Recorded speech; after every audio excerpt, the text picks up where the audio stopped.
God told you to be kind, to forgive, to love. But there are 5 things He never meant for you to share. Not with friends, not with family, not even with the people you trust most. Because some truths are sacred, and the moment you speak them, you invite spiritual warfare. Let's talk about what God said you should never tell anyone. Number 1, never tell anyone your next move. When God gives you a vision, it's not for public discussion. It's for private preparation. Joseph learned this the hard way.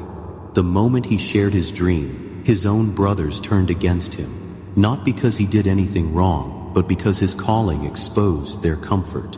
Some people will celebrate you until your destiny starts convicting their stagnation. And that's why God sometimes hides your plans, not to punish you, but to protect you. When you speak too soon, you invite opinions, doubt, and spiritual interference. Every word you speak has power, and the wrong ears can twist what God whispered. The enemy listens for clues. He studies patterns. He looks for open doors, and your words can become one. That's why the Bible says in Proverbs 29:11, "A fool vents all his feelings, but a wise man holds them back." Some visions grow best in silence. Some blessings are safest in secrecy. You don't need validation for what God already confirmed. When the time is right, your fruit will speak for itself.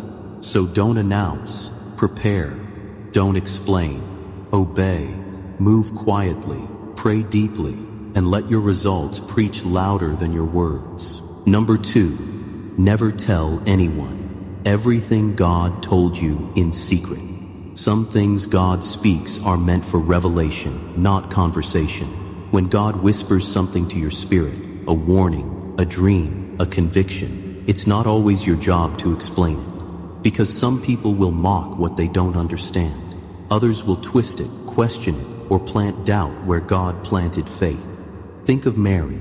When the angel told her she would carry the Son of God, she didn't run to prove it. She kept all these things and pondered them in her heart. Luke 2:19. Why? Because revelation loses its purity when exposed to the wrong atmosphere.